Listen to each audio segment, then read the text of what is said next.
Hello दोस्तों। बारिश के टाइम यदि किसी व्यक्ति को ब्रेन का प्रॉब्लम है तो क्या उसमें कुछ फ़र्क पड़ सकता है?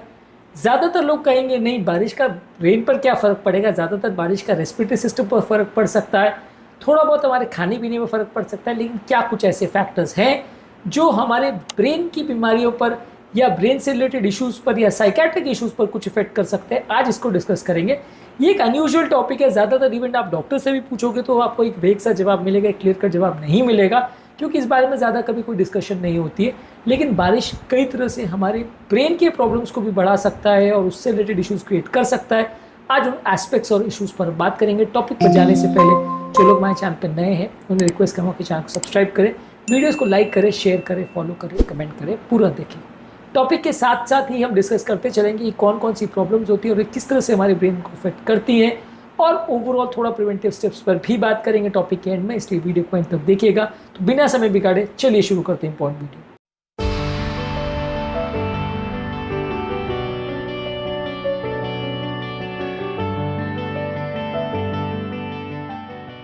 सबसे ऑब्वियस और इम्पॉर्टेंट चीज़ है कि बारिश के टाइम डिप्रेशन और लेथार्जी और मूड स्विंग्स ज़्यादा होते हैं। होने का कारण ये है कि आप घर पर बंधे बंधे रहते हो, वातावरण बहुत ज़्यादा बारिश वाला होता है, बहुत ज़्यादा ग्लूमी होता है, और कई कई जगह पर जहाँ कई दिनों तक बारिश चलती रहती है वहाँ के लोगों को साइकोलॉजिकल प्रॉब्लम ज़्यादा होती है।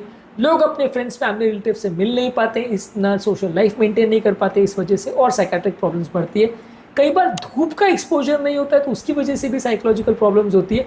ब्रेन का जो सीरोटोनिन लेवल्स का प्रोडक्शन है वो ब्रेन के धूप एक्सपोजर पर डिपेंड करता है। तो यदि बॉडी को सन का एक्सपोजर नहीं मिलेगा तो वैसे केस में डिप्रेशन की प्रॉब्लम बढ़ जाती है। तो साइकोलॉजिकल प्रॉब्लम्स इनफैक्ट ब्रेन के काम करने के लिए थोड़ी सी धूप का होना आवश्यक है, और जब इसकी कमी हो जाती है तो साइकेट्रिक प्रॉब्लम ज़्यादा देखने को मिलते हैं। तो ये एक इंपॉर्टेंट इशू है जो बारिश के टाइम देखने को मिलता है।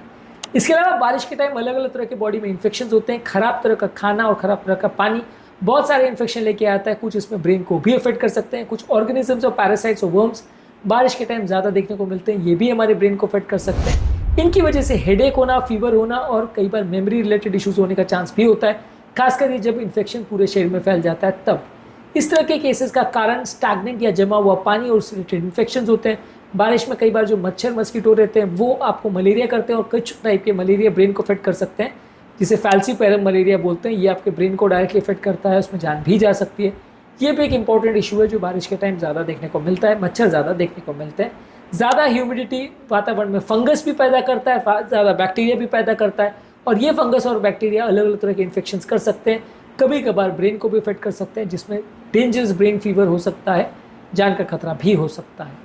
इसके अलावा कुछ लोगों को अगर साइकेट्रिक प्रॉब्लम्स और पहले की जैसे ब्रेन की प्रॉब्लम्स है, खासकर डिप्रेशन, एंग्जाइटी और बाइपोलर डिसऑर्डर्स है, वो बारिश के टाइम वातावरण के इफेक्ट की वजह से थोड़ा ज़्यादा देखने को मिलते हैं। यानी प्री एग्जिस्टिंग अगर साइकेट्रिक प्रॉब्लम्स है तो वो भी बढ़ जाती हैं बारिश के टाइम।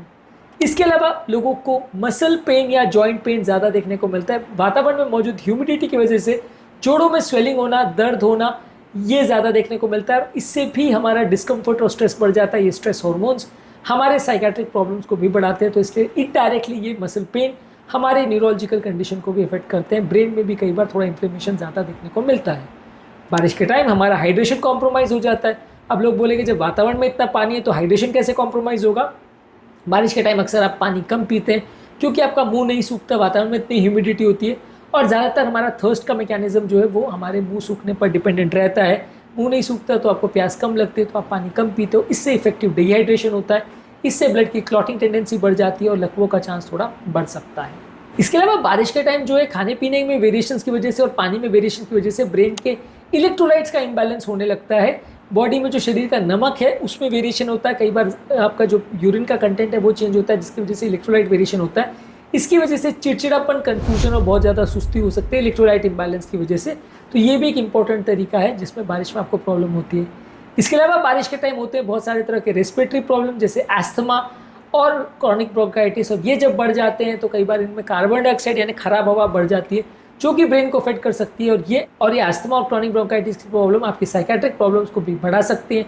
आपको रेस्पिरेटरी डिफिकल्टी ज़्यादा होने लगती है, हॉस्पिटल भर्ती होने की ज़रूरत भी पड़ सकती है। इसकी वजह से ये भी हमारे मेंटल हेल्थ को डायरेक्टली और इनडायरेक्टली इफेक्ट करती है। कुछ स्टडीज़ ने ये भी शो किया है कि बारिश के टाइम जो ह्यूमिडिटी होती है हमारे स्लीप के स्टेटस को अफेक्ट करती है, हमारी नींद अच्छी नहीं लगती है। इसकी वजह से भी चिड़चिड़ापन ज़्यादा होता है, आपको बहुत ज़्यादा कमज़ोरी, सुस्ती होती है, नींद ना आने का प्रॉब्लम होता है। ये भी एक इंपॉर्टेंट इशू है जो ब्रेन की हेल्थ को अफेक्ट करता है। इसके अलावा एक और इम्पॉर्टेंट चीज़ है जो बारिश के टाइम होती है कि आपको धूप का एक्सपोजर नहीं मिलता है। जब धूप का एक्सपोजर नहीं मिलता है तो आपकी बॉडी में विटामिन डी नहीं बनता है, और जब विटामिन डी नहीं बनता है या कम बनता है तो ब्रेन डिप्रेशन में जाता है, कमजोरी होती है, कॉग्निटिव इंपेयरमेंट होता है, ब्रेन बराबर काम नहीं कर पाता है। तो ये भी एक इनडायरेक्ट तरीका है जिसमें जब धूप नहीं निकलती है तो आपका ब्रेन का फंक्शनिंग कॉम्प्रोमाइज़ हो सकता है। इसके अलावा और भी थोड़े बहुत इश्यूज़ हैं। बारिश के टाइम आप डॉक्टर्स के पास नहीं जा पाते, यदि आपको पहले का कोई ट्रीटमेंट चालू हो रहा है तो आप उनके पास नहीं जा पाते, आपके कई अपॉइंटमेंट्स बारिश की वजह से कैंसिल हो जाते हैं। कई दवाइयाँ जो आप ले रहे हैं वो इरेगुलर हो जाती है, दवाई की सप्लाई कॉम्प्रोमाइज़ हो जाती है। घर पर रखी कई दवाई बारिश के सीलन की वजह से ख़राब हो जाती है, इसलिए आप लेते भी है तो असर नहीं करती है।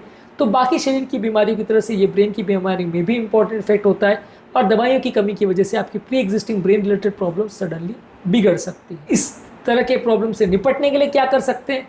थोड़ा सा आप धूप में ज़्यादा टाइम स्पेंड करें, जब भी मौका मिले धूप में थोड़ा टाइम स्पेंड करें, इससे डिप्रेशन कम होगा, इसे लाइट थेरेपी बोलते हैं। पानी ज़्यादा मात्रा में पीजिए, हेल्दी डाइट लीजिए जिसमें विटामिन मिनरल्स हो ताकि ओवरऑल इम्यूनिटी कॉम्प्रोमाइज़ नहीं हो। रेगुलर बेस पे एक्सरसाइज कीजिए, विटामिन मिनरल्स के सप्लीमेंट्स ले सकते हैं। वातावरण में प्रॉपर वेंटिलेशन होना चाहिए, वातावरण में बहुत एक्सेसिव ह्यूमिडिटी नहीं होना चाहिए, कमरे में वेंटिलेशन प्रॉपर रहेगा तो उससे आपको थोड़ा बेटर रहेगा। रेगुलर अपने डॉक्टर्स के साथ मेडिकल चेकअप्स करते रहिए, यदि आपको पहले की दवाइयाँ चल रही है तो मेडिसिन रेगुलरली लेते रहिए। नींद अच्छी रखिए, योगा प्राणायाम डीप ब्रीथिंग एक्सरसाइज करिए। ये सारी चीज़ें करने से आपका ओवरऑल मेंटल हेल्थ ठीक रहेगा और आपको साइकेट्रिक प्रॉब्लम्स या ब्रेन रिलेटेड प्रॉब्लम्स बारिश के टाइम कम होंगे। तो आज के टॉपिक में एक अनयूजुअल चीज़ पर हमने बात करी कि किस तरह से बारिश आपके मेंटल हेल्थ को और आपके ब्रेन की बीमारी को अफेक्ट करता है, कौन से डायरेक्ट और इनडायरेक्ट तरीके हैं जिससे आपका ब्रेन हेल्थ कॉम्प्रोमाइज़ हो सकता है बारिश के टाइम। उम्मीद करूंगा कि आज के टॉपिक में कुछ नया जानने को मिला होगा जो कि आपको शायद ही और कहीं डिस्कशन में कहीं मिले। ज़्यादातर लोग इस बारे में ना कभी डिस्कशन करते हैं ना सोचते हैं, तो इसलिए बारे में सोचना और समझना और इसके लिए प्रिवेंटिव स्टेप्स लेना अनिवार्य है। टॉपिक एंड करने से पहले जो लोग हमारे चैनल पर नए हैं उन्हें रिक्वेस्ट करूँगा सब्सक्राइब करें, वीडियोज़ को लाइक करें, शेयर करें, फॉलो करें, कमेंट करें, पूरा